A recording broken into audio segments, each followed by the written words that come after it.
Hey guys, this is Jake, and this is my tutorial on how to do an open side upward diagonal cut. So first, I start from the lower body. The lower body is where a lot of your power comes from, but also your steadiness, your base, and this is where your balance also is generated. So for me personally, I like to take a wide stance with my feet wider than my shoulder width. I do this because it gives me much more stability overall, and from here I could go for a power cut or just a really quick cut, whatever I choose.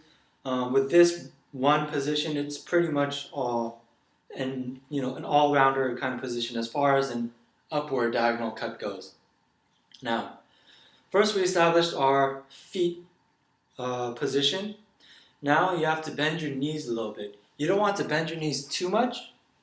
So look at it from the side. My knees aren't bent too much, but my weight is evenly distributed across my front leg and my back leg. Now, when you're actually cutting, this will shift. You will start to straighten out your back leg, and you're going to shift your weight forward onto your forward leg. Now I do this because I find that it helps me when I rotate my body, so that way I can generate some more force with my lower body rather than use my arms. So I take my position. I like to have the tip of the sword behind me. Then, as I'm getting ready to cut, I tilt my body over like this. Let me show you. So I like to tilt my body over a little bit, and as I'm cutting,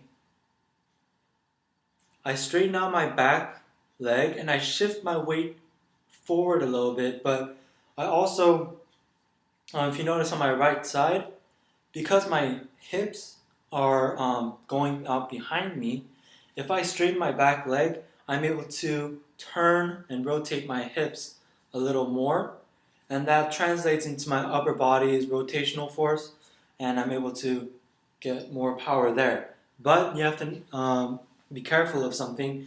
Don't straighten out your front leg.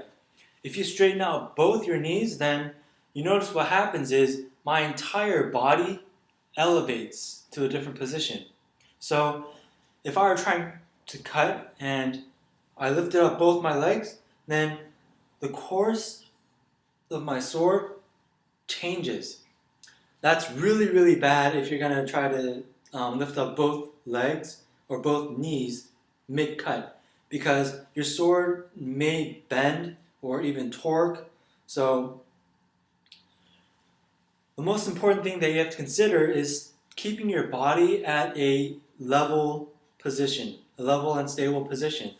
So that way when you cut, your sword draws a straight line through the target and it won't be hindered by changes in position, things like that.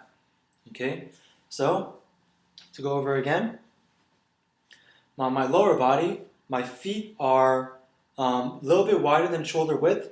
I bend my knees and I wind up. Then as I'm cutting, I straighten out my back knee, I rotate my hips, and